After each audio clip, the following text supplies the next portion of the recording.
मैं पवन कुमार आपके अपने चैनल ज्योग्राफी बाय पवन सर में स्वागत करता हूं। जैसा कि आपकी एनसीईआरटी क्लासेस सुचारू रूप से चल रही है और आज एनसीईआरटी का 8th क्लास का दूसरा चैप्टर है भूमि, मृदा, जल, प्राकृतिक वनस्पति और वन्य जीवन संसाधन। तो आज हम ऐसे टॉपिक के बारे में बात करने वाले, ऐसे यूनिट के बारे में बात करने वाले जो यूपीएससी और एसएससी दोनों में अच्छे लेवल पे कंटेंट पूछा जाता है और इनका फैक्ट के रूप में न पूछकर एक निष्कर्ष के रूप में पूछा जाता है जो उनसे संबंधित होता है, जो उसका रीजन होता है, तर्क होता है उसके पीछे ये क्वेश्चन बनते हैं। और ये क्वेश्चन जब तक आप थ्योरी कंप्लीट नहीं पढ़ोगे तब तक आपको समझ में नहीं आने वाला। तो इस प्रकार अपना जो दूसरा चैप्टर है भूमि, मृदा, जल, प्राकृतिक वनस्पति और वन्य जीवन के बारे में अध्ययन करेंगे। और अपनी एनसीईआरटी क्लासेस सुचारू रूप से लिया करो, ये आपके लिए बहुत बेनिफिट वाली है। किसी भी कंपटीशन एग्जाम में जो एग्जामिनर स्रोत के रूप में जो उपयोग में लेता है वो एनसीईआरटी बुक ही लेता है। जो गाइड वगैरह में छपे होते हैं वो बहुत लिमिटेड लिखे होते हैं और किसी चीज में एक्स्ट्रा लिखा हुआ होता है जो अपने एग्जाम में आता भी नहीं है। तो ये कि एनसीईआरटी जिस क्लास का, जिस स्टैंडर्ड का एग्जाम है उसी लेवल की एनसीईआरटी आने आती है। वो तो अपने यहाँ से 6 से स्टार्ट होती है एनसीईआरटी। तो अपन ज्योग्राफी में एक नई शुरुआत के रूप में आज 8th क्लास का दूसरा चैप्टर पढ़ेंगे भूमि, मृदा, जल। भूमि, मृदा, जल, प्राकृतिक वनस्पति,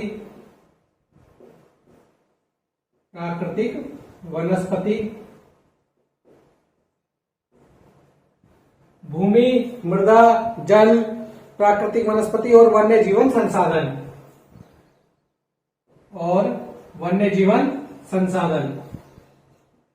वन्य जीवन संसाधन। तो आज अपना ये दूसरा चैप्टर है 8th क्लास के एनसीईआरटी का। अपन इनमें पढ़ेंगे क्या?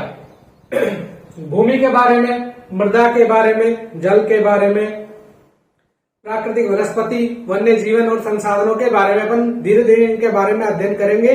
और इनमें जो जो तर्क दिए हुए, जो निष्कर्ष है, जो इनके फैक्ट लगते हैं, रीजन, वो इनके बारे में अपन थोड़ा थोड़ा उनके बारे में निष्कर्ष निकालने चलेंगे जो अपने एग्जाम में आने वाले हैं। तो इस चीजों को ध्यान रखें।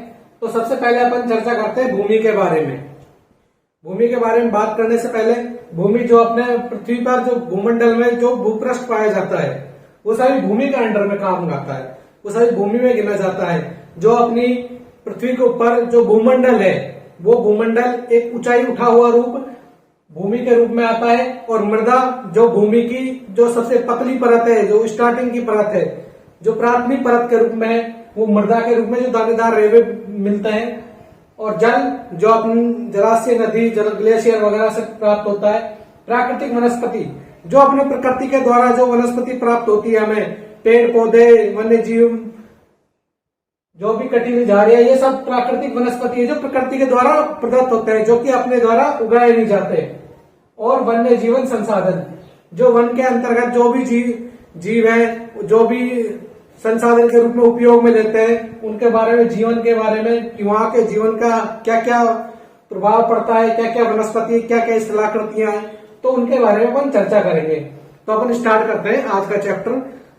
तो इसमें 2 पात्रों के बारे में बताया गया है। जो एक माम्बा है जो तंजानिया का है। तंजानिया कहां पड़ता है? अफ्रीका में। तो अफ्रीका के बारे में वो एक निष्कर्ष के रूप में निकाल कर बता रहा है कि भाई जो तंजानिया है अफ्रीका महाद्वीप में, वहां पे उनके जो गार्जियंस है वो जल लेने के लिए बहुत दूर तक जाते हैं। सुबह शीघ्र उठना और शीघ्र उठ के दूर तक जल लाना, तब उन्हें जल मिलता है।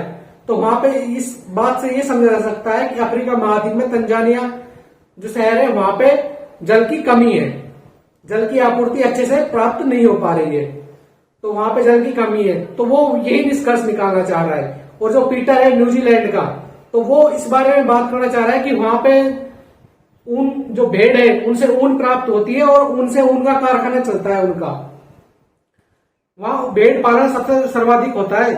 तो ये 2 पात्र है। 2 पात्र कौन कौन से है? एक तो माम्बा है, मामा कहां से? तंजानिया अफ्रीका से, तंजानिया अफ्रीका से। और जो दूसरा है पीटर, वो है न्यूजीलैंड से, पीटर न्यूजीलैंड से। और न्यूजीलैंड में भी न्यूजीलैंड से। तो यहां पे इन्हीं के बारे में बताया गया है। जैसे तंजानिया में पानी की कमी है, वहां पानी के लिए मारा मारी है, वहां पानी की आपूर्ति अच्छे से नहीं है। और जो पीटर है वो न्यूजीलैंड का रहने वाला है, वहां पे भेड़ पालन सर्वाधिक होता है। और भेड़ पालन सर्वाधिक होता है तो उनका ये व्यवसाय एक पुश्तैनी व्यवसाय के रूप में है, भेड़ पालना और उससे रेशा को प्राप्त करना। तो उसके बारे में बताया गया। ये दो पात्र है जो स्टार्टिंग में आपके चैप्टर में आएंगे।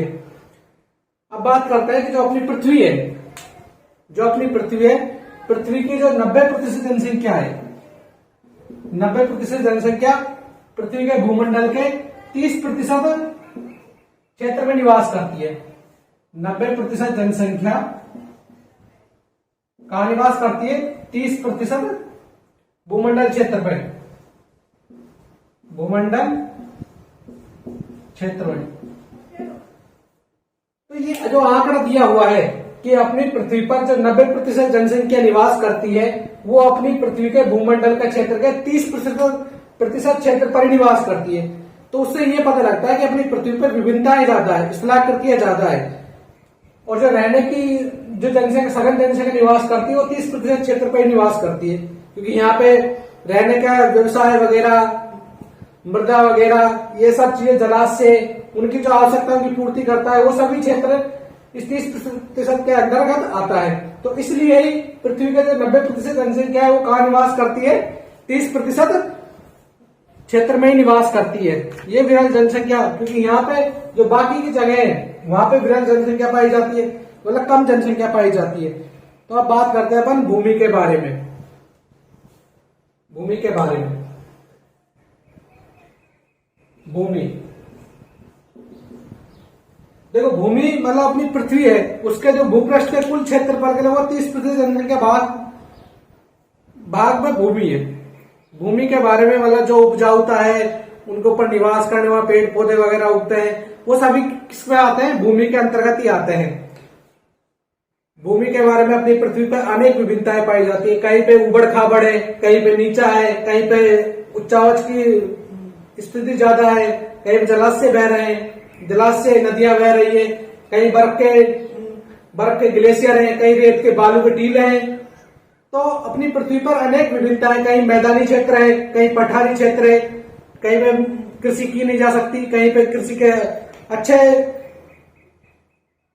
अच्छे आंकड़े मिलते हैं। तो ये अपने कहा है भूमि के बारे में बताया गया है। अब बात करते हैं अपन भूमि उपयोग के बारे में। तो भूमि उपयोग है, भूमि के बारे में बता दिया कि अपनी पृथ्वी के अंतर्गत अनेक विभिन्नताएं हैं, स्थलाकृतियों में, भूस्थलाकृतियों में। कहीं पे ऊंचावच ज्यादा है, कहीं पे स्थलाकृतियां ऊंची है, कहीं पे नीची है, कहीं पे नदियां बह रही है, कहीं बर्फ के टीले हैं, कहीं रेत के टीले हैं। जो बर्फ के टीले हैं उनको ग्लेशियर के रूप में जाना जाता है। तो इस प्रकार अपनी पृथ्वी पर अनेक विभिन्नताएं हैं। अब भूमि के उपयोग के बारे में। भूमि का उपयोग क्या है? भूमि का उपयोग देखो, भूमि का जो उपयोग है अपन किस में करते हैं? कृषि में करते हैं, खनन में करते हैं। जो खनिज वगैरह प्राप्त करते हैं, कहां से प्राप्त करते हैं? भूमि से ही तो प्राप्त करते हैं। तो कृषि, वानिकी, खनन, सड़कों और उद्योगों का आवागमन, ये सब किससे होता है? भूमि के ऊपर ही होता है। भूमि के ऊपर ही तो सड़क वगैरह, मार्ग वगैरह का रूपांतरण होता है। उसी के थ्रू ये भूमि का उपयोग लिया जाता है। तो अपनी जो पृथ्वी है, भूमि का उपयोग अपनी जो जनसंख्या निवास करती है, अपनी मानव समाज निवास करता है, वो भूमि का कृषि में उपयोग लेता है, खनन में उपयोग लेता है, उद्योगों में उपयोग लेता है। तो ये सभी क्षेत्र ऐसे हैं जो जहां पे सर्वाधिक इनका उपयोग किया जाता है। तो वही भूमि उपयोग से तात्पर्य है। तो भूमि के बारे में मैंने बता दिया। भूमि उपयोग के बारे में, भूमि का उपयोग यही है कि कृषि, खनन, व्यवसाय, उद्योग वगैरह में काम आने वाले हैं। अब जो भूमि है, भूमि भी दो प्रकार की होती है। भूमि कितने प्रकार की होती है? दो प्रकार की। एक तो प्रकार आता है आपका, भूमि का एक प्रकार आता है निजी भूमि, निजी भूमि। और जो दूसरा आता है वो आता है सामुदायिक भूमि। सामुदायिक भूमि। दो प्रकार के रूप में भूमि को बांटा गया है। एक तो निजी भूमि के बारे में, एक सामुदायिक भूमि के बारे में। निजी भूमि वह भूमि है जो अपने व्यक्ति का अपना स्वामित्व का अधिकार हो, जो इस भूमि के ऊपर उसका स्वामित्व का अधिकार होता है, उसका वो सर्वे सर्व होता है, स्वामी खुद का स्वामी होता है, उसका उस भूमि का खुद स्वामी होता है। उसके ऊपर कृषि करे, खनन करे, व्यवसाय करे, कुछ भी करे, तो वो सर्वे सर्व निजी भूमि के अंतर्गत आता है। अब बात करते हैं सामुदायिक भूमि के बारे में। सामुदायिक भूमि के अंतर्गत क्या आता है?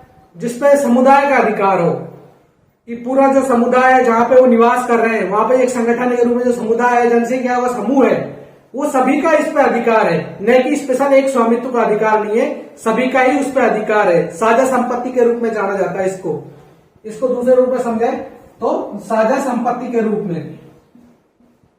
साझा संपत्ति, एक तो निजी भूमि, दूसरा सामुदायिक भूमि। और सामुदायिक भूमि को ही साझा संपत्ति के रूप में उपयोग में लिया जाता है, और इसी को साझा संपत्ति संसाधन भी बोला जाता है, क्योंकि इस पर सभी का अधिकार होता है। एक व्यक्ति का स्वामित्व का अधिकार नहीं होता इस पे। तो उसी के बारे में बताया गया है कि यहाँ पे और अपनी भूमि है, भूमि के ऊपर एक जो सबसे ज्यादा विकट समस्या है, विकट समस्याओं में क्या हो रहा है? एक तो भूस्खलन, एक अपरदन, एक खनन और ज्वालामुखी विस्फोट।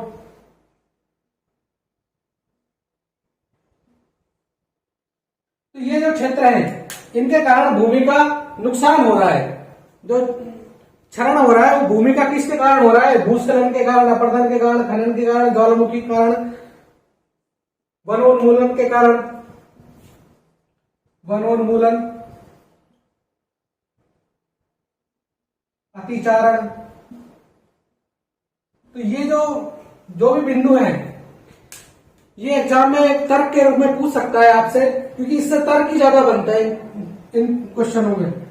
भूस्खलन, अपरदन, खनन, ज्वालामुखी, वनोन्मूलन, अतिचारण, ये वो चीजें हैं जिनसे कारण भूमि का अपरदन हो रहा है, भूमि का क्षरण हो रहा है। तो इसके लिए जो भूमि का संरक्षण के बारे में बताया गया है कि भूमि का कितना उपयोग किया जाए और इसके सुरक्षा के लिए क्या किया जाए।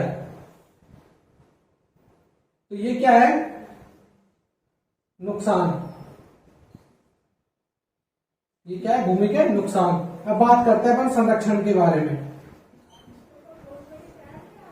भूमि के संरक्षण के बारे में कि भूमि को बचाया कैसे जाए, इसको अनुपजाऊ होने से बचाया कैसे जाए। तो भूमि का नुकसान आपको पता है भूस्खलन के कारण हो रहे हैं। तो भूस्खलन के बचाव के लिए अपन क्या करेंगे कि वहां पे अनेक पेड़ पौधे को उगाएंगे, और जहां भूस्खलन होने के ज्यादा चांसेस है वहां प्राचीर वगैरह, दीवार वगैरह का निर्माण करवाएंगे, जिससे भूस्खलन की स्थिति कम से कम बन पाए।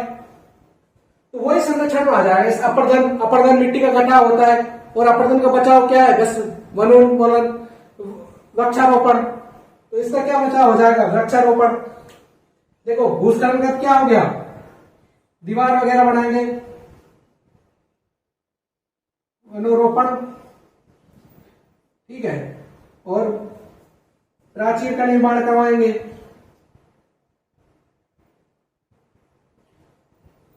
अपरदन के लिए वृक्षारोपण करवाएंगे। खनन को कम से कम करवाएंगे। ज्वालामुखी विस्फोट क्षेत्र है, वहां पे पहले से इंगित कर देंगे, वहां पे लोगों का निवास स्थान कम करवाएंगे। वनोन्मूलन, वन का कटाव को रोका जाएगा। अतिचारण, जो ज्यादा कृषि का ज्यादा उपयोग करते हैं वो अतिचारण के रूप में ज्यादा पेड़ पौधों की कटाई करते हैं, उनको रोका जाएगा। पशुओं को चारण के लिए अधिक से अधिक उपयोग में लेना, वो अतिचारण है, उसको रोका जाएगा। और जो अपन कृषि करते हैं तो उसमें अनेक कीटनाशक दवाइयां वगैरह डालते हैं, तो उनकी जो पूर्ति है उनको कम किया जाए। उनमें कम से कम ऐसे कीटनाशक दवाइयों का छिड़काव कम किया जाए। और जो उर्वरक है, जो खाद वगैरह हमें डालते हैं, उसकी भी मात्रा कम करी जाए, जिससे कि जो अपनी मृदा है उसकी मृदा की उपजाऊपन टूटे ना और वो बंजर होने से बच सके। तो ये बताया रखा है इसमें। अब बात करते हैं मृदा के बारे में। भूमि के बारे में, भूमि उपयोग के बारे में बता दिया। भूमि दो भागों में, निजी भूमि, सामुदायिक भूमि। सामुदायिक भूमि साझा संपत्ति। नुकसान क्या है इसको? भूस्खलन, अपरदन, खनन, ज्वालामुखी, वनोन्मूलन, अतिचारण। संरक्षण क्या है? वनोरोपण, प्राचीर वगैरह बना देना, वृक्षारोपण कर देना, खनन को कम करना, ज्वालामुखी विस्फोट क्षेत्र को इंगित करना, वृक्षारोपण करना। अतिचारण की जगह ये कीटनाशक दवाइयों का उपयोग कम करना, उर्वरकों खादों का उपयोग कम करना। तो वो सब चीजें संरक्षण के बारे में है। अब बात कर रहे हैं अपन मृदा के बारे में। अपना भूमि के बाद आता है दूसरा बिंदु, मृदा।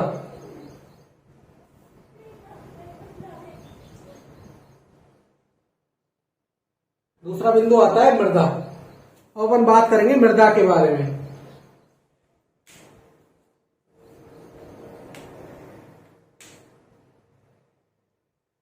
यहाँ पे नहीं लिख के ऊपर लिख देता हूं, इधर लिख देता हूं। जो दूसरा आता है अपने, आता है मृदा। मृदा क्या है? अपनी जो भूमि है, अपनी जो पृथ्वी पर जो भूपृष्ठ है, उसकी जो पहली प्राथमिक परत है, जो कणों के रूप में, रेणुदार के रूप में उपलब्ध होती है, जो अपने भूमि से चिपक कर रहती है, जो प्राथमिक परत के रूप में रहती है, वही क्या है? मृदा है।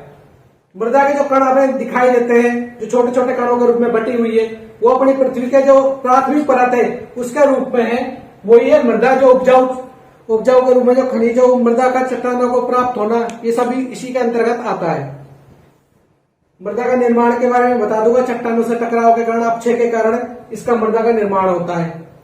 अब इसमें अगला बिंदु दे रखा है भूस्खलन। जो भूस्खलन है, वो भूस्खलन होता किसके कारण है?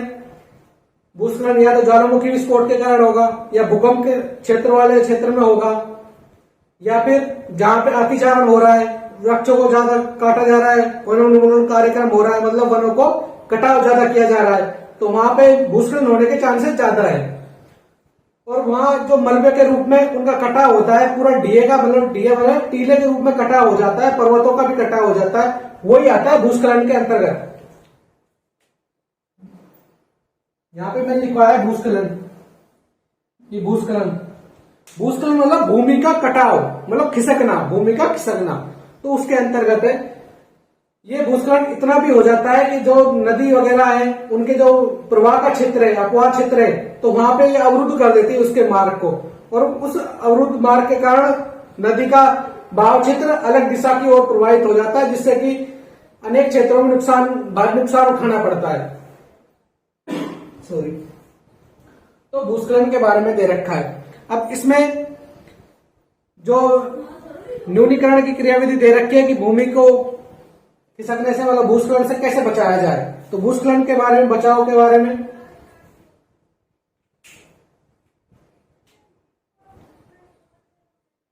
भूस्खलन का बचाव क्या है? भूस्खलन का बचाव ये है कि वृक्षारोपण का कार्यक्रम ज्यादा किया जाए, कि वृक्षों को अधिक से अधिक लगाया जाए। फिर वृक्षों को अधिक लगाने के बाद एक प्राचीर मतलब दीवार के रूप में मेड़ बनाई जाए, जिससे कि उसका खिसकने का चांसेस कम हो। फिर अतिचारण कम हो। अतिचारण में पशुओं को ज्यादा जो चराया जाता है, जो अतिचारण वहां का कटाव किया जाता है कृषि के उपयोग के रूप में, वो क्षेत्र कम हो, उसकी गतिशीलता कम हो जाती है, जिससे कि कारण। अब बात करते हैं जैसे अपनी पृथ्वी है, ये अपनी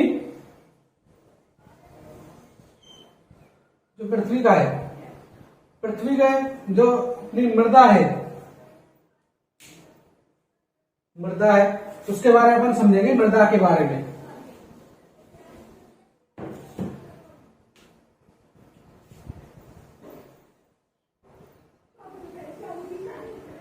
ये जो क्षेत्र है, जो सबसे नीचा क्षेत्र है, वो आता है चट्टानों में। क्योंकि किसी भी मृदा को या भूमि को एक स्थान पर टिके रहने के लिए क्या जरूरत है? सबसे ज्यादा ठोस पदार्थ, मतलब ठोस चीजें। तो ठोस चीजों में क्या आती है? कठोर चट्टानें, जो उसका बेस होता है। ये आ गया चट्टान के अंतर्गत। चट्टान जो सैल के रूप में जाना जाता है। तो जो ये जो बड़ा क्षेत्र है, जो नीचे का क्षेत्र होता है, वो तो आ रहा है चट्टान के रूप में, और ये आ रहा है अपक्षयी क्षेत्र में। अपक्षयी चट्टानें। ये तो क्या हो गई, जनक चट्टानें। कौन सी चट्टानें हो गई, जनक चट्टानें। मतलब जो पिता के रूप में, जो सबसे नीचे के क्षेत्र में होता है वो जनक चट्टानें। फिर अपक्षयी चट्टानें, जिसके जो मेन चट्टान है इसका जो कटाव हो जाता है, जो छोटे रूप में रूपांतरित हो जाती है, वो कहलाती है अपक्षयी चट्टानों के रूप में। और अब अगली जो इसके ऊपर आती है वो आती है दलदली क्षेत्र या गाद किले के रूप में। दलदली गाद, जिसे कीचड़ भी बोला जाता है, किले। तो ये एक भंगुर प्रकार की पट्टी होती है, मतलब जहां पे इसका कटाव कम होता है। मतलब ये धुंगर प्रकार की होती है, जो आसानी से इसको काटा जा सकता है, आसानी से इसे बहाया जा सकता है। मतलब दलदली आपने देखा होगा बारिश के टाइम में जो गिलगिली टाइप में हो जाती है किले के रूप में, तो वो एक पट्टी आती है दलदली का। और ये आती है अपनी मृदा की सबसे ऊपर, जो हुमस और वनस्पति की उत्पत्ति होती है। हुमस वनस्पति की उत्पत्ति होती है। तो सबसे जो पहली परत है, जो ऊपर प्राथमिक परत के रूप में जिसे हमें दिखाई देता है, वो आती है ह्यूमस वनस्पति, जहां पे पेड़ पौधे उगते हैं। तो वो सभी परत आती है, स्टार्टिंग की परत ह्यूमस परत। उसके बाद दूसरे नंबर पे आती है दलदली गाद क्ले, मतलब उससे जो नीचे वाली। उसके बाद आती है अपक्षयी चट्टानें, जिसका जो मेन चट्टानें, जनक चट्टानें, उनका जो कटाव क्षेत्र में आ जाता है, तो वो अपक्षयी चट्टानें। और सबसे जो नीचे होती है वो आती है जनक चट्टानें।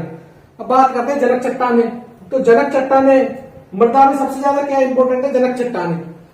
क्योंकि जनक चट्टानों के कारण ही, जनक चट्टानों के कारण ही जो इसका रंग रूप होता है, रंग रूप गठन रासायनिक क्रियाविधि, ठीक है, रंग रूप रासायनिक गुणधर्म खनिज। देखो मैं रेड से कर देता हूं इसको। ये चट्टानें है, ये क्या चीज डिपेंड करती है, रंग रूप गठन रासायनिक गुणधर्म,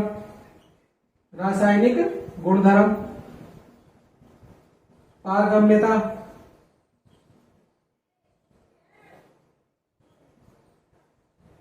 ठीक है। तो जो मृदा है, मृदा को जो सबसे ज्यादा इफेक्ट करती है वो जनक चट्टानें होती है। और जनक चट्टानों में ये क्या क्या रंग रूप गठन रासायनिक गुणधर्म पारगम्यता, ये सब चीजें किससे निर्भर होती है, जनक चट्टानों के ऊपर। तो जनक चट्टानें ये हो गई। और उच्चावच और संचयी के आधार पर, उच्चावच संचयी मतलब जो ऊंचाई के ऊपर हो, ऊंचाई और प्लस में जो नदियां वगैरह बहाव का क्षेत्र होता है, तो वो चीजें क्या डिपेंड करती है, संचय क्षेत्र को, मृदा का संचयी क्षेत्र। मृदा का संचयी क्षेत्र उच्चावच जलाशय इन्हीं के ऊपर डिपेंड होता है। और जो मृदा का ह्यूमस वनस्पति के ऊपर ह्यूमस चीजें निर्भर करती है। ह्यूमस निर्माण की दर किस में निर्भर करती है, जो ह्यूमस और वनस्पति है वो डिपेंड करती है ह्यूमस पर, ह्यूमस दर पर। जो वनस्पति अपन प्राकृतिक वनस्पति प्राणीजात जैव पदार्थ होते हैं, वो सभी ह्यूमस वनस्पति ये सब चीजें ह्यूमस दर को निर्भर करती है, मिट्टी के ह्यूमस दर को। मिट्टी के रंग रूप गठन को, रासायनिक गुणधर्म को कौन निर्भर करता है, जनक चट्टानें। संचयी पदार्थ किसके ऊपर डिपेंड करता है, मृदा का संचयी जलाशय नदियां वगैरह इनके ऊपर डिपेंड करता है। और जो जलवायु तापमान और वर्षा है,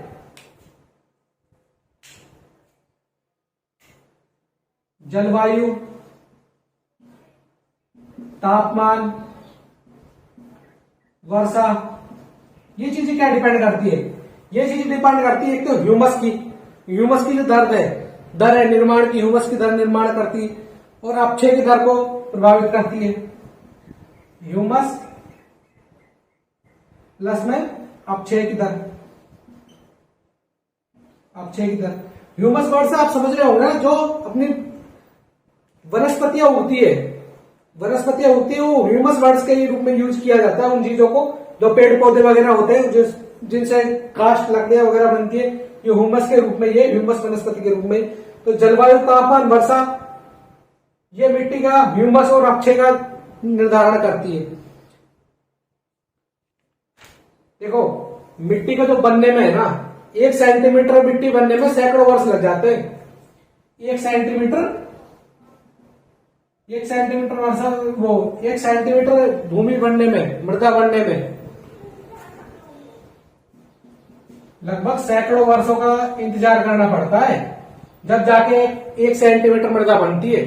तो आप समझते होंगे कि इस मृदा बनने की प्रक्रिया कितनी लंबी है, इसका जो प्रोसेसिंग है वो कितना लंबा है। चट्टानों से पहले चट्टान के बाद उसी प्रकार अक्षय चट्टान मतलब उसका टूटना, फिर अक्षय के रूप में दरार के रूप में बनना, फिर नदियां या अपरदन के कारण उनका लुढ़कना, फिर उससे छोटे छोटे कड़े के रूप में किले बनना, किले के रूप में फिर मृदा के रूप में रूपांतरण करना। तो ये बहुत लंबी प्रोसेसिंग है, तब जाके सैकड़ों वर्षों में एक सेंटीमीटर मृदा का निर्माण होता है। अब मृदा निर्माण के कारक के रूप में बता दिया, इसके ऊपर डिपेंड क्या करता है, जलवायु कारक। मृदा का निर्माण, जलवायु, स्थलाकृतियां, ये सब चीजें मृदा के निर्माण के कारक के रूप में है। और भारत में लगभग जलोढ़ भी मिलती है, जलोढ़, लेटेराइट्स, ठीक है, जलोढ़ मृदा, लेटेराइट्स मृदा, लाल काली मृदा, ये सभी मृदाएं भारत में मिलती है। जलोढ़, लेटेराइट्स, काली, इस प्रकार काली, पीली, ये सभी मृदाएं कहाँ मिलती है, ये भारत में मिलती है। ये लगभग सभी प्रकार की मृदाएं भारत में मिलती है। अब मृदा का जो निम्नीकरण है संरक्षण के उपाय के रूप में, मृदा का जो जिस प्रकार भूमि का था उसी प्रकार मृदा का संरक्षण के रूप में आप समझ सकते हैं कि मृदा का कटाव, अपरदन सबसे ज्यादा इंपॉर्टेंट होता है। कौन कौन से बिंदु होते हैं, मैं इसको एक बार मिटा देता हूं, इसको एक बार दोबारा से रिपीट कर देता हूं। इसमें माम्बा और पीटर 2 पात्र है, जिसके बारे में ये तंजानिया अफ्रीका में जहां जल की आपूर्ति कम है, ये पीटर न्यूजीलैंड का है जहां पे भेड़ पालन ज्यादा सर्वाधिक होता है। और भूमि का उपयोग, भूमि 2 पार्ट में बांटी गई, निजी भूमि, सामुदायिक भूमि, सारे संपत्ति के रूप में, संसाधन के रूप में जाना जाता है इसको। इसके नुकसान क्या है, भूस्खलन, अपरदन, खनन, ज्वालामुखी, वनोन्मूलन, अतिचारण। और इसके संरक्षण के उपाय क्या है, वनारोपण, प्राचीर, वृक्षारोपण, खनन को कम करना, ज्वालामुखी विस्फोट से इंगित करना, वृक्षारोपण को बढ़ावा देना, अतिचारण को रोकना। तो वो सभी चीजें इसी प्रकार मृदा के भी यही है। मृदा में क्या क्या है, जैसे उर्वरक, जो खाद्य पदार्थ है उनकी कमी करना।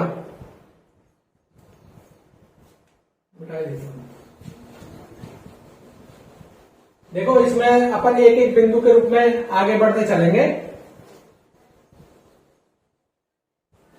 एक तो अपन ने भूमि के बारे में पढ़ लिया है, ठीक है। अब बात करेंगे अपन मृदा के बारे में।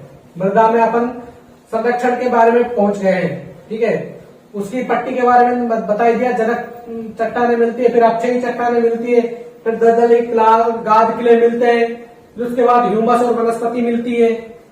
तो ये जो भूमि का जो मृदा की पट्टी है, भूमि की जो पट्टी है मृदा की, उसके बारे में बताया गया, जो आपको एनसीईआरटी में डायग्राम के रूप में भी समझाया गया है। तो उसके बारे में बता रखा है। और ये जनक चट्टानें हैं, ये रंग रूप को दर्शाती है, रंग रूप रासायनिक धर्म को दर्शाती है। तो मृदा के संरक्षण के रूप में, मृदा संरक्षण में उर्वरक,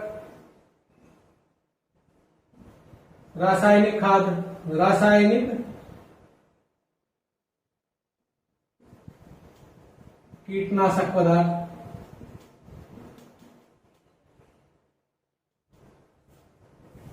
ये जो मृदा के संरक्षण के रूप में कीटनाशक, वृक्षारोपण,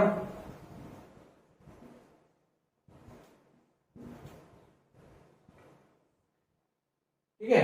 मृदा के संरक्षण के लिए उर्वरक के रूप में जो अपन जो खाद्य पदार्थ डालते हैं उनकी एक निश्चित मात्रा डालें, उस पर आवश्यकता से अधिक खाद्य पदार्थों को न डालें। और रासायनिक जो कीटनाशक पदार्थ है उनका उपयोग कम से कम करें, तो उनके बारे में, ठीक है। वृक्षारोपण को लगाएं।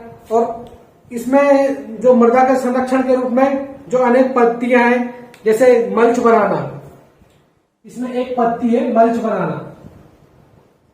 मल्च बनाना ये क्या पद्धति है? इसमें जो संरक्षण की अनेक पद्धतियां दी गई है। पद्धतियां मतलब एक क्रियाविधि। इसमें कौन कौन सी क्रियाविधि है जो जो पद्धति अपनाई जाती है इसके अंतर्गत? एक तो है मल्च बनाना। मल्च बनाना में क्या होता है, जैसे पर्वतीय क्षेत्र में, बागानी क्षेत्र में देखा होगा, तो वहां पे सीढ़ी नुमा खेती की जाती है, सीढ़ी बाई सीढ़ी। तो वहां पे जिससे कि जो मिट्टी है उसका कटाव कम से कम हो, पानी का बहाव एक साइड से न होकर धीरे धीरे रिस कर पानी जाए, तो उससे भूमि का कटाव होने में मृदा की जो उपजाऊ पट्टी है उसका अपर्दन होने के चांसेस कम हो जाते हैं।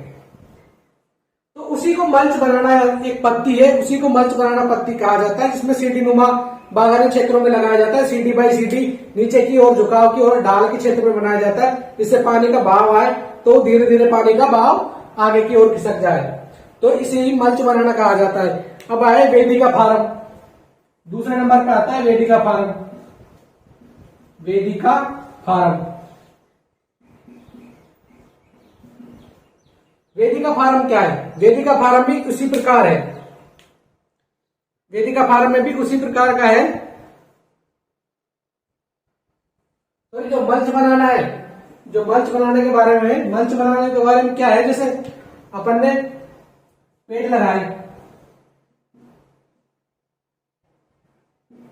ठीक है, ये पेड़ लगा रखे हैं, इसके जो बीच में जो कटाव है, ये कटाव क्षेत्र है, तो यहाँ पे जो शैवाल होते हैं, शैवाल जिस प्रकार अपन काई के रूप में जानते हैं, इसको प्रवाल काई के रूप में मानते हैं, वो काई का जमाव होता है यहाँ पे, जिससे कि पानी का बहाव एकदम सीधा सिंपल चला जाए, मिट्टी का कटाव न करे, वो आता है मल्च बनाव के अंतर्गत। और वेदिका में वही सीढ़ी बाई सीढ़ी जो मैंने बताया था, उसके ऊपर पानी का बहाव होता है, जिस प्रकार सीढ़ी बाई सीढ़ी पानी जिसके जाता है, उसके बारे में वेदिका फार्म। तो ये उल्टा हो गया था। मल्च बनाना मतलब दो पेड़, जैसे पेड़ों के बीच में गैप होता है ना, उन पेड़ों के बीच में जो गैप होता है, तो वहां पे मिट्टी का अपरदन होने के चांसेस होते हैं, तो वहां पे क्या है, काई नुमा परत के रूप में जमा दी जाती है, जिससे कि वहां पे जो पानी का बहाव हो सीधा सिंपल प्लेन होकर वहां से निकल जाए और मिट्टी के अंदर से अपरदन नहीं कर पाए। वेदिका फार्म के बारे में बता दिया है। जो अगला आता है समोच्च रेखा जुताई। तीसरा आता है समोच्च रेखीय जुताई। समोच्च रेखीय जुताई।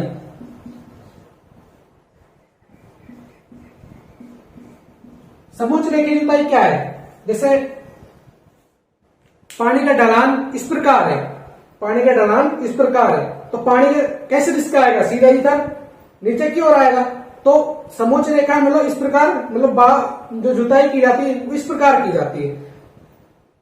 वो क्या, तिरछी जो पानी का बहाव है वो उसी प्रकार बढ़ जाएगा। सीढ़ी बाई सीढ़ी वेदिका फार्म में बना था, तो उसी प्रकार जो इसकी जो जुताई होती है वो इस प्रकार होती है, इससे पानी का रिसाव धीरे धीरे नीचे की ओर जाए और सीधा वो अपना प्रवाह चित्र न बना सके और मिट्टी का अपरदन कम से कम कर सके, तो वो आता है समोच्च रेखाओं के अंतर्गत। और जो आता है रक्षक मेखलाएं।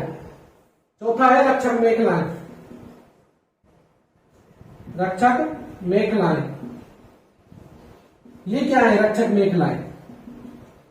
रक्षक और मेखलाएं, रक्षक मतलब सुरक्षा करना, जो शब्द में ही छुपा हुआ है रक्षक।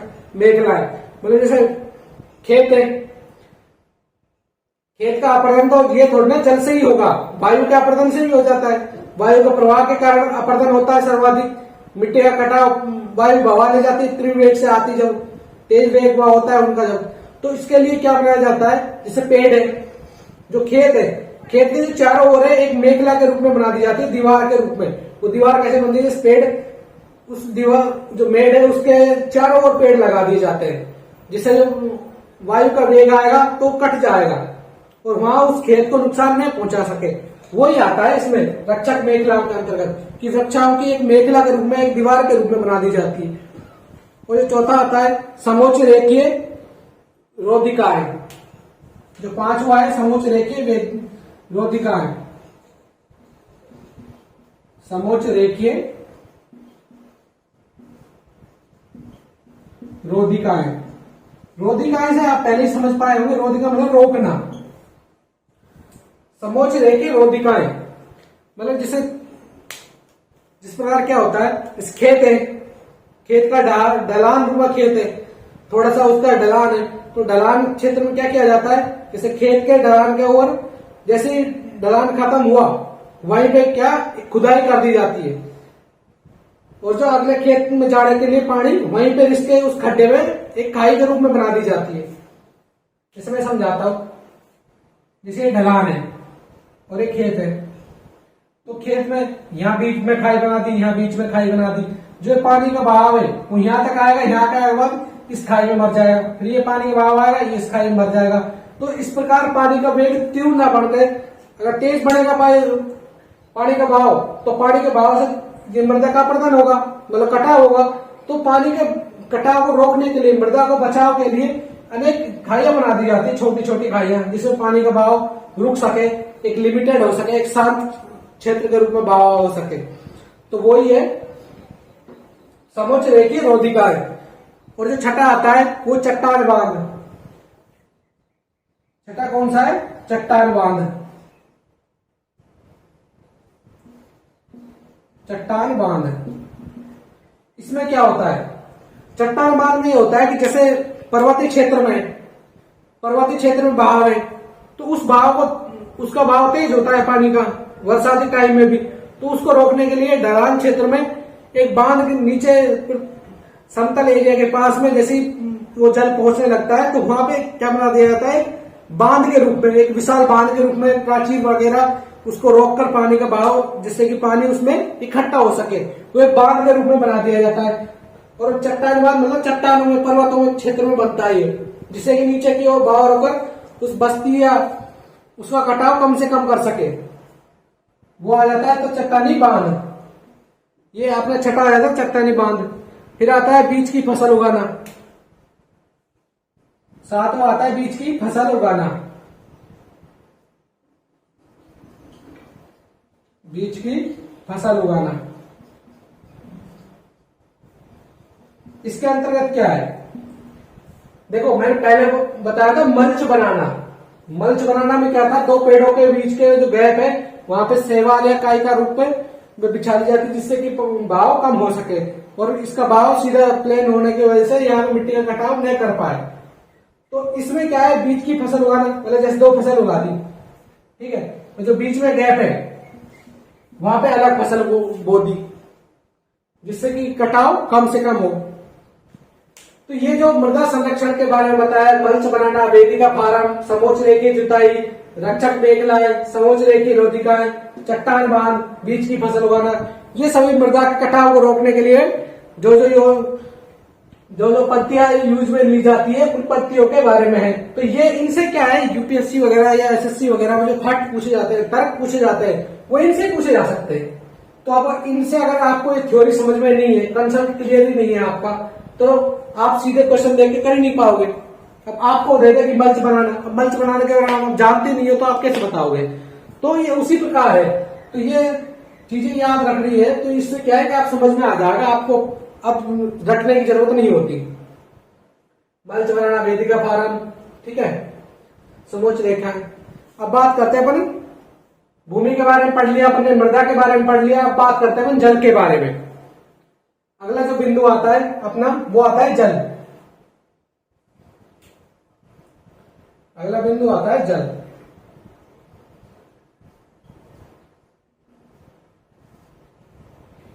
तीसरा बिंदु है जल।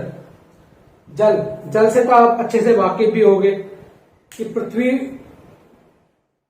पर 3/4 जल है। पृथ्वी पर कितना है, 3/4 जल है। 3/4 जल का निवास है पृथ्वी पर। और फिर भी अपन ये कहते हैं कि जल की कमी हो गई, पानी की कमी हो गई, पृथ्वी पर पानी की कमी हो गई, कई जगह बोला होगा, क्योंकि ये जो पानी है आपको, ये लवण पानी है, और जो अलवण पानी है, अलवण मतलब पीने योग्य, वो है 2.7%। तो आप देख सकते हो 97.3% तो लवणीय जल है, जो कि आपके लिए कोई उपयोगी नहीं है। और अलवणीय जल जिसमें पीने योग्य जल है वो है 2.7% जल। और इसमें भी 2.7% जल में भी 70% भाग है जो बर्फ एरिया में, इसका 2.7% का है 70% भाग। 70% भाग किसमें? बर्फीले पहाड़ में, जिसे ग्लेशियर भी बोला जाता है, बर्फीले पहाड़। देखो पृथ्वी पर 3/4 जल है, 3/4 जल में एलमण जल जो मतलब पीने योग्य जल है वो कितना है? 2.7%। और 2.7% में भी 70% जल तो बर्फीले पहाड़ जो ग्लेशियर के रूप में उपलब्ध है, जिसे अंटार्कटिका महाद्वीप में, अंटार्कटिका महाद्वीप और ग्रीनलैंड में जो है पर्वतीय क्षेत्र है, ये पर्वतीय क्षेत्र बर्फ के हैं। तो वो जो जल है जो बर्फ के रूप में ग्लेशियर है वो भी पीने योग्य नहीं है, क्योंकि वहां से वो पानी उपलब्ध ही नहीं है।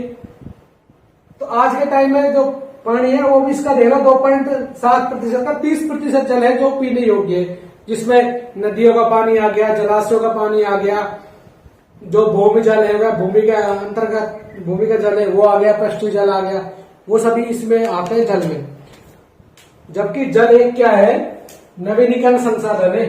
कौन सा संसाधन है? कल ही पढ़ाया था मैंने, नवीनीकरण संसाधन। नवीनीकरण संसाधन से तो आप पहले से वाकिफ होंगे कि इसका रूपांतरण होता रहता है किस रूप में? जल चक्र के रूप में, जल चक्र के रूप में। नवीनीकरण संसाधन, जल एक नवीनीकरण संसाधन है।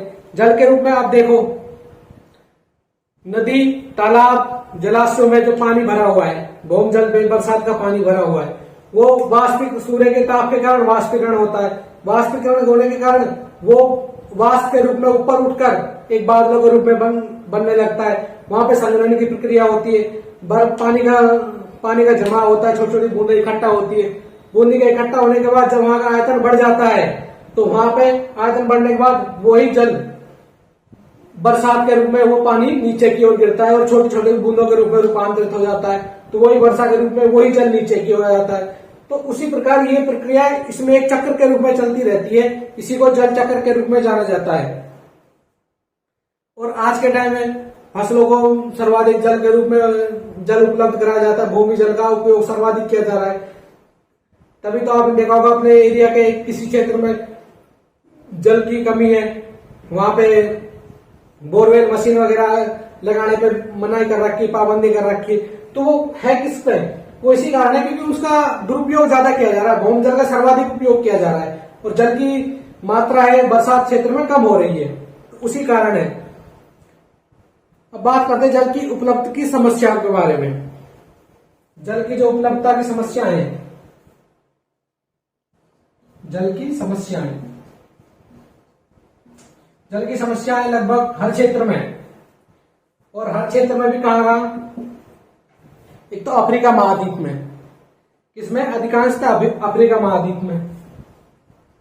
एक तो हो गया अफ्रीका महाद्वीप, जहां पे सर्वाधिक, आपको मैंने पहले जो पात्र के रूप में बताया था तंजानिया का माम्बा, जो जल की कमी के कारण वो सिर्फ सुबह उठते हैं और दूर से पानी की व्यवस्था करके लाते हैं, दूर से पानी लेके ले आते हैं। तो उनका डेली का रूटीन क्या? पानी की कमी थी, तो सुबह जल्दी उठना और पानी जल्दी लेकर आना, पानी उपलब्ध करवाना खुद के लिए। तो वहां अधिकांशतः अफ्रीका में जल की कमी है, अधिकांश में। और पश्चिमी एशिया में, दक्षिणी एशिया में, एक तो हो गया पश्चिमी एशिया, एक दक्षिणी एशिया।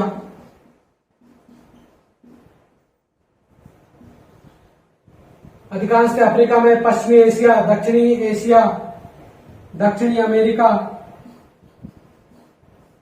दक्षिणी अमेरिका, फिर उत्तरी अमेरिका में, पश्चिमी क्षेत्र में, पश्चिमी उत्तरी अमेरिका, पश्चिमी उत्तरी अमेरिका। तो आप देख सकते हो जल की कितनी कमी है, अधिकांश क्षेत्रों में जल की कमी है। तो इन क्षेत्रों में क्या है? जल की वास्तविक में कमी है। अफ्रीका महाद्वीप में, अधिकांशतः अफ्रीका में, फिर पश्चिमी एशिया में, दक्षिणी एशिया में, दक्षिणी अमेरिका में, पश्चिमी उत्तरी अमेरिका में। वो माम्बा के बारे में जो पात्र के रूप में बताया गया है उसमें भी जल की कमी है। ठीक है। तो जल की कमी के बारे में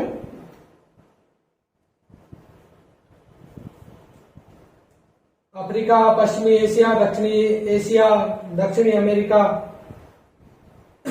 सॉरी। तो जो अब आगे पढ़ेंगे जल संसाधनों का संरक्षण के बारे में कि संसाधन संरक्षण के लिए क्या क्या व्यवस्था की गई, क्या क्या पत्तियां यूज में ली जाती है, उन्हीं के बारे में अपन पढ़ेंगे। तो अब अपन जल की जो पढ़ेंगे जल संसाधनों का संरक्षण, ये तो अच्छे से याद रखना। जल संरक्षण की जो पत्तियां हैं, मल्च बनाना, वेदिका फारम, समोच्च रेखीय, रक्षक मेखलाएं, समोच्च रोधिकाएं, चट्टान बांध, बीज की फसल उगाना, ये सभी चीजें फैक्ट के रूप में आ सकती है आपके, क्योंकि ये जो फैक्ट है, ये जो तर्क आते हैं, वहां तर्क के रूप में इन्हीं के बारे में पूछा जाएगा। 2 तर्क दिए जाएंगे और आप उन्हीं में नहीं, उनको सही नहीं कर पाओगे। तो ये चीजें यही तो पूछी जाती है सिविल सेवाओं के परीक्षाओं में, यूपीएससी वगैरह की वहां तर्क पूछे जाते हैं, क्योंकि आपसे सीधा सीधा तो पूछेगा नहीं वो, और तर्क पूछने के बाद ही आप मंच बनाने में धोखा खा जाओगे। फिर रोधिकाओं के बारे में पूछोगे, मेखलाओं के बारे में आपको चल याद भी रह जाएगा। तो ये मंच बनाना वगैरह इनके बारे में याद रखना और भूलना नहीं।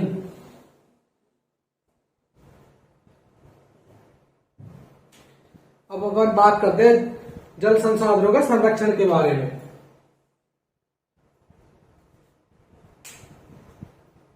जल संसाधनों के संरक्षण के बारे में, जल संसाधन, जल संसाधनों का संरक्षण। पहले तो हमने पढ़ी थी मृदाओं के संरक्षण के बारे में। अब बात करते हैं अपन जल संरक्षण के बारे में। जल जो संसाधन के रूप में उपलब्ध है उनके संरक्षण के बारे में अपन क्या क्या पत्तियां करते हैं। तो जल संरक्षण के रूप में अपन जो वर्षा का जो पानी है उसको जल को इकट्ठा करने के लिए छतों के ऊपर पानी का रोकना करते हैं, ठीक है। छतों के रूप में जल का बहाव को रोका जाता है। फिर बरसात के पानी को अपन घर के पास गड्ढा खोद कर वहां पे पानी को रोकते हैं। फिर जो पानी है टपकन विधि, जिसे ड्रिप सिस्टम बोला जाता है, कृषि में ड्रिप सिस्टम का उपयोग करना, कृषि क्षेत्र में कम से कम जल का उपयोग करना, ठीक है। ये संसाधनों के संरक्षण के बारे में बताया गया है इसमें बस। और संरक्षण में आप देख ही लो, वर्षा जल का रोकना, वर्षा जल का इकट्ठा करना, वर्षा जल को इकट्ठा करना। दूसरे के रूप में टपकन विधि से कृषि करना, टपकन विधि से कृषि करना, कृषि करना।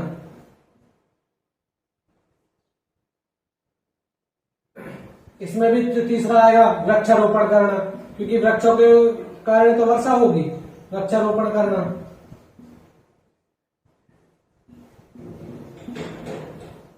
उद्योगों के रासायनिक पदार्थों को रोकना, पदार्थों को विलय होने से रोकना।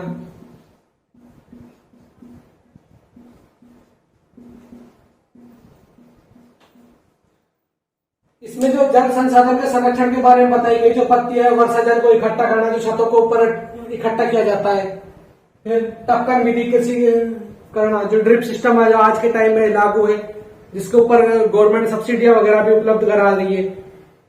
वृक्षारोपण करना, उद्योगों में जो रासायनिक पदार्थ होते हैं जिसका नदी में निकास होता है, उस जल के निकास को रोकना, क्योंकि जो मल वगैरह है जो नदी में बहा दिया जाता है, जिससे कि जो नदी का जल है, नदी के जल में जो निवास करने वाले जल जीव है उनका विनाश हो जाता है, उनकी जो प्रजातियां है वो समाप्त होने के कगार पे आ रही है।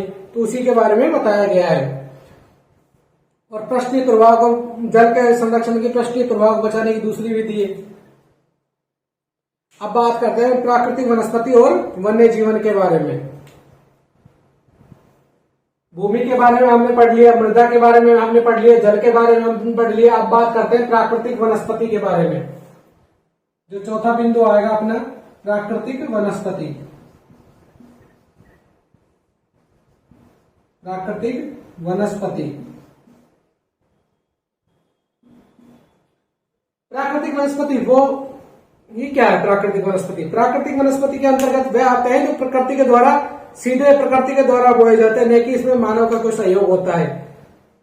जो पेड़ पौधे उग जाते हैं, जो वनों का निर्माण हो जाता है, जहां पे अत्यधिक वर्षा होती है वहां पे सघन वन पाए जाते हैं, तो वो सभी क्या है? प्राकृतिक वनस्पति के अंतर्गत आते हैं। जैसे भारत के पूर्वी और उत्तर पूर्वी आदि प्रदेशों में बांस के प्रचुर मात्रा में, भारत के उत्तर पूर्व में, उत्तर पूर्वी प्रदेशों में बांस की प्रचुरता है।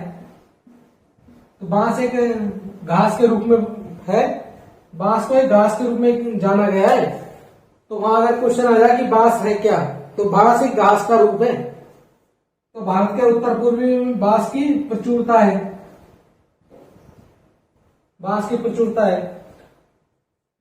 तो ये प्रकृति के बारे में जहां विभिन्नता पाई जाती है प्राकृतिक वनस्पतियों में, उन्हीं के बारे में बात किया गया है। प्राकृतिक वनस्पति और वन्य जीवन में केवल स्थलमंडल, प्राकृतिक वनस्पति और वन्य जीवन है। प्राकृतिक वनस्पति एवं वन्य जीवन, इसके अंतर्गत जो वन में निवास करने वाले हैं, उनके जीवों की प्रजातियां, उनमें निवास करने वाले क्या क्या विभिन्नताएं पाई जाती है, वहां की भूस्थलाकृति में क्या क्या इफेक्ट पड़ता है, तो वो सभी के बारे में अपन चर्चा करेंगे। आप प्राकृतिक वनस्पति एवं वन्य जीवन के बारे में। तो भारत के उत्तर पूर्वी क्षेत्रों में बांस की प्रचुरता मिलती है। अब जो प्राकृतिक वनस्पति एवं वन्य जीवन है, उसमें आता क्या क्या है? एक तो आता है स्थलमंडल, स्थलमंडल, दूसरा आता है जलमंडल, और तीसरा आता है वायुमंडल।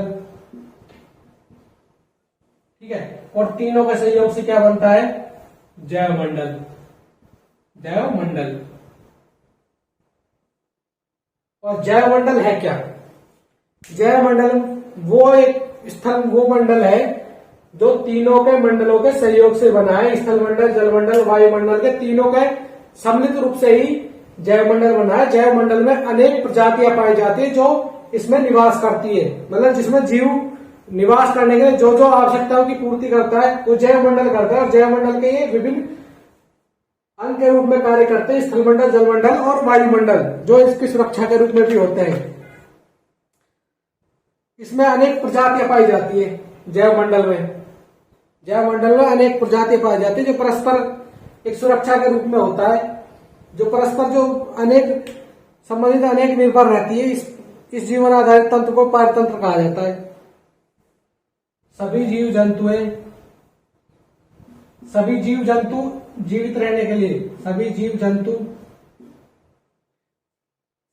जंतु एक संबंध स्थापित करने के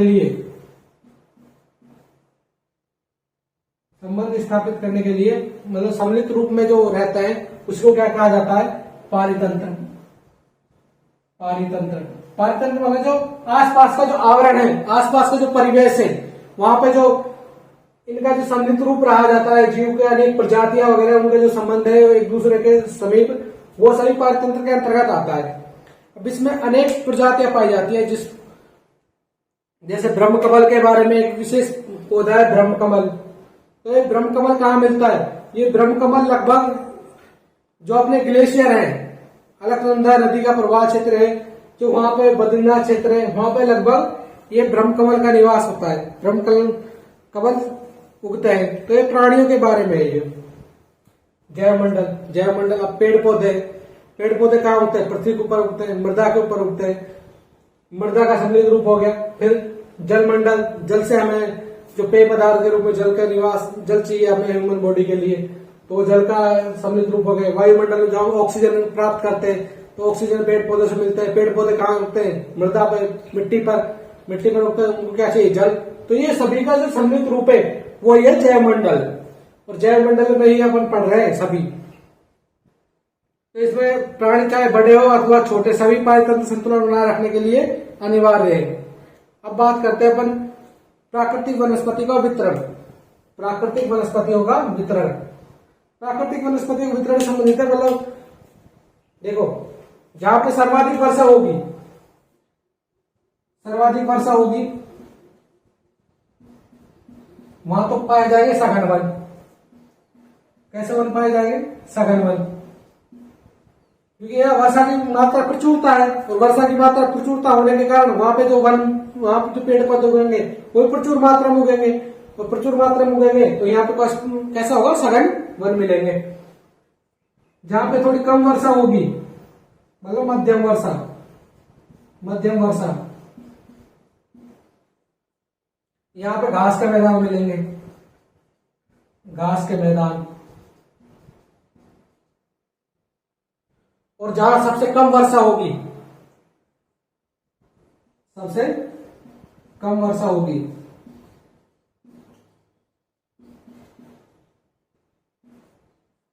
सबसे कम वर्षा होगी वहां कटीली झाड़ियां, कटीली झाड़ियां, गुलुम। जो इसकी जो प्राकृतिक वनस्पतियों की विभिन्नताएं दे रखी है, जो वितरण दे रखा है, उसके बारे में ये है कि जहां सर्वाधिक वर्षा होगी तो वहां पे वन की मात्रा भी सघन होगी, और जहां मध्यम वर्षा होगी वहां मात्रा भी मध्यम ही होगी, जहां घास के मैदान होंगे। और जहां बिल्कुल कम वर्षा होगी वहां कटीली झाड़ियां वगैरह होंगे। फिर ध्रुवीय क्षेत्रों में मिलेंगे टुंड्रा वन, ध्रुवीय क्षेत्रों में, ध्रुवीय क्षेत्र में कौन से मिलेंगे? टुंड्रा वन, ध्रुवीय क्षेत्रों में टुंड्रा वन। तो उन्हीं के बारे में ये जो ये प्राकृतिक वनस्पति को वितरण है ना, प्राकृतिक वनस्पतियों को वितरण, वितरण किस पे इफेक्ट करता है? इन्हीं पे पड़ता है कि वह सर्वाधिक वर्षा होगी तो वहां सघन वन पाए जाएंगे, जहां मध्यम वर्षा होगी वहां घास के मैदान मिलेंगे, और जहां बिल्कुल कम वर्षा होगी वहां कटीली झाड़ियां, गुलम, ये पेड़ पौधे मिलेंगे। और जहां ध्रुवीय क्षेत्र हैं वहां टुंड्रा वन मिलेंगे, क्योंकि ध्रुवीय क्षेत्रों में वहां बर्फ के पहाड़ होते हैं, इसलिए वहां पे जो वन मिलते हैं वो टुंड्रा वन मिलते हैं। इसमें मोस, लाइकेन, ठीक है, तो इन्हीं के बारे में टुंड्रा वन में मोस, लाइकेन, मोस, लाइकेन,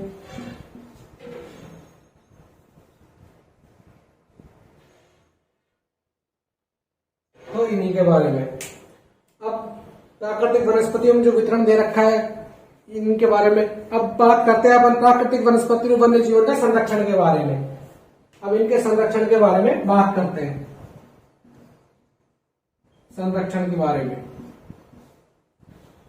तो प्राकृतिक वनस्पतियों का संरक्षण किस प्रकार किया जा सकता है, इसमें क्या क्या है? तो प्राकृतिक वनस्पति जो अपनी प्रकृति के द्वारा प्रदत्त है, सभी पेड़ पौधे वगैरह, सब जीव जंतु, प्राणी जगत के सभी जीव, वो सभी किसमें आते हैं?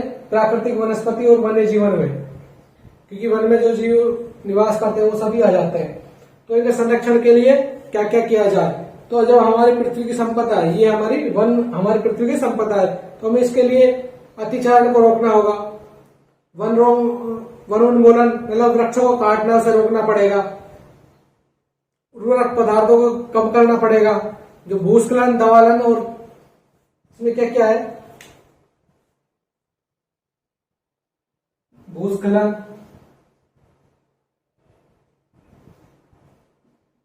दावानल,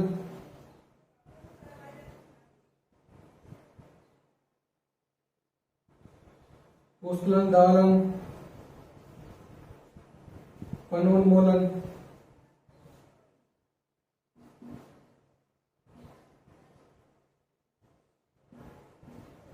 भूस्खलन, दावानल, वनोन्मूलन, ये सभी क्या है?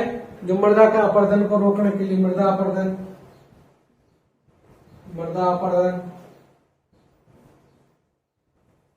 तो संरक्षण के बारे में इनका संरक्षण कैसे किया जाए? तो प्राकृतिक वनस्पति होगा तो भूस्खलन को रोकना पड़ेगा, दवानल को रोकना पड़ेगा, वनोन्मूलन को रोकना पड़ेगा, मृदा अपरदन को रोकना पड़ेगा। भूस्खलन में क्या है? तो भूमि के बारे में मैं अभी बताया था कि एक प्राचीर दीवार का निर्माण कर दे, वृक्षों को अधिक से अधिक लगा दिया जाए, वृक्षारोपण सर्वाधिक किया जाए। दावानल जो पेड़ होते हैं, पलाश के वनों में जो पेड़ होते हैं, जो वहां पर उनके टकराने से ही अग्नि उत्पन्न होती है वातावरण के बारे में, तो ये इनकी समस्याओं को रोकना पड़ेगा। फिर वृक्षों को काटना उसे रोकना पड़ेगा। मृदा अपरदन की जो सबसे बड़ी समस्या है उसको रोकना पड़ेगा। अब बात करते हैं और वन्य जीवन मतलब वन्य प्राणियों में सबसे बड़ी समस्या क्या है?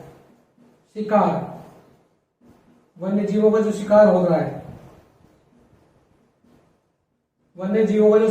है, उनको रोकना। तो यहाँ पे क्या है, वनों में जो वन के जो जीव हैं उनका सबसे ज्यादा शोषण हो रहा है। उनका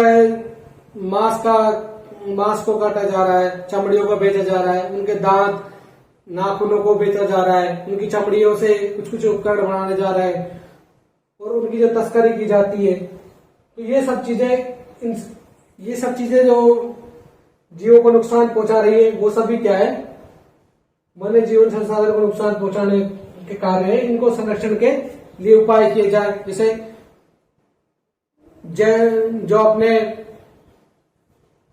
अभ्यारण्य वगैरह है, अभ्यारण्य जैव मंडल, ठीक है, तो उनमें आते हैं जैव मंडल, अभ्यारण्य, प्राकृतिक वनस्पति वन्य जीव संरक्षण के लिए वन्य जीव अभ्यारण्य,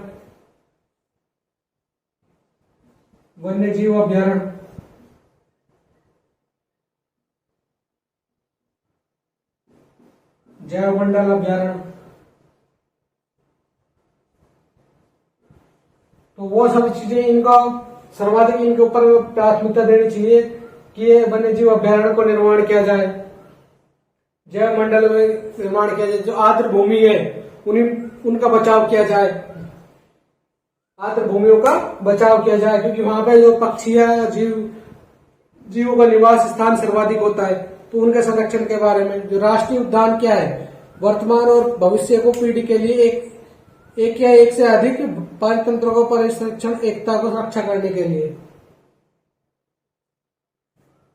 इसमें दिया गया है राष्ट्रीय उद्यान की परिभाषा दी गई है, राष्ट्रीय उद्यान। तो राष्ट्रीय उद्यान के अंतर्गत क्या है, वर्तमान और भविष्य की सुरक्षा, वर्तमान और भविष्य की एक पीढ़ी से दूसरी पीढ़ी में जीवों की रक्षा के लिए जो एकता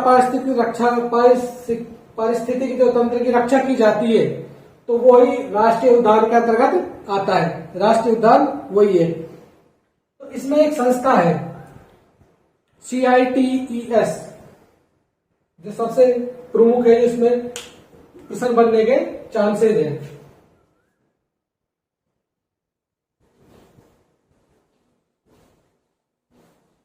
कौन सी संस्था है? CITES।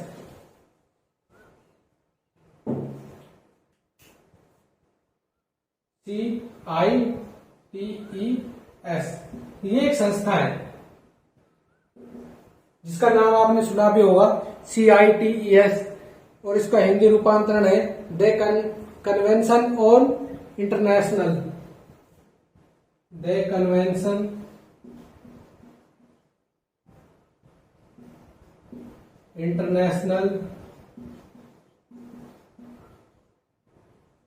इसमें क्या है, the convention on international trade in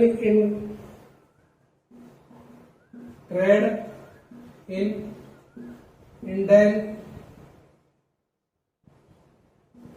species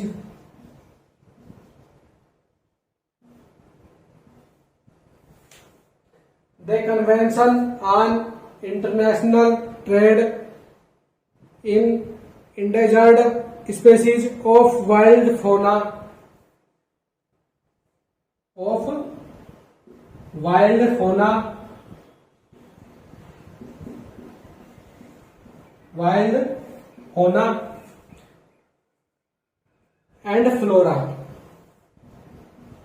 and flora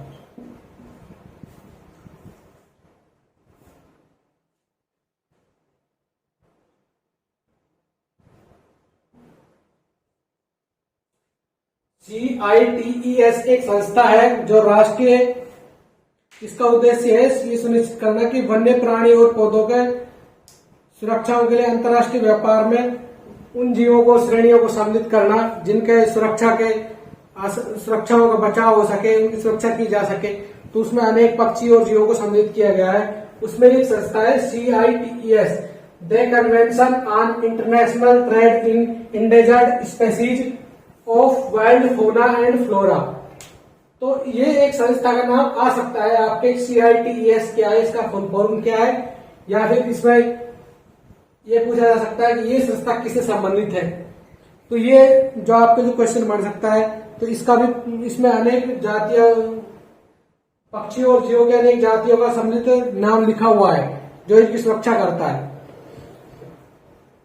तो ये CITES ये जरूर याद रखना, CITES का, ठीक है। CITES the convention on international trade in endangered species of wild fauna and flora. तो ये एक संस्था है जिसके अंतर्गत वह पक्षी, वह जीवों को रखा गया है, उन जीवों का नाम, वह पक्षियों का नाम रखा गया है जो या तो लुप्त होने के कगार पे है या उनके बचाव के लिए जो उपाय किए जा रहे हैं। जिस प्रकार अपने भारत में बाघ, चीता, मोर, हाथी, इनके हिरण, इनका शिकार के लिए पाबंदी लगाई गई है, उसी प्रकार ये एक संस्था है जो अंतर्राष्ट्रीय संस्था है जिसमें सभी सम्मिलित देशों ने इसमें वे पक्षी और प्रजातियों के नाम इंगित किए गए हैं। तो ये जो आपका है आज का जो चैप्टर है वो कंप्लीट हो चुका है। भूमि, मृदा, जल, प्राकृतिक वनस्पति और वन्य जीवन संसाधन। आपको अगर कोई बिंदु में समझ में नहीं आया तो आप कमेंट बॉक्स में कर देना, जो जिससे मैं आगे से और अच्छे से एक्सप्लेन करके आपको बता सकूं। और मेरे हिसाब से तो आशा है कि आपको अच्छे समझ में आ गया होगा कि मैंने जो हर चीजों को आपको समझाया, अच्छे से एक्सप्लेन करके ही समझाया है। और ये कि अपनी जो क्लास है सुचारू रूप से चल रही है, इन क्लासों को कंप्लीट लिए और अपने जो सहपाठी है उन दोस्तों को शेयर कर दो, जिससे कि ये सपोर्ट मिल सके इस चैनल को। और ये कि आपके लिए भी जो NCERT उसके भी अच्छे रूप में प्रस्तुत किया जा सके। और MCQ मैं आपको सबसे लास्ट में करा दूंगा, इन सभी चैप्टरों का जो MCQ होगा वो सबसे लास्ट में मैं करा दूंगा। धन्यवाद, कल मिलते हैं।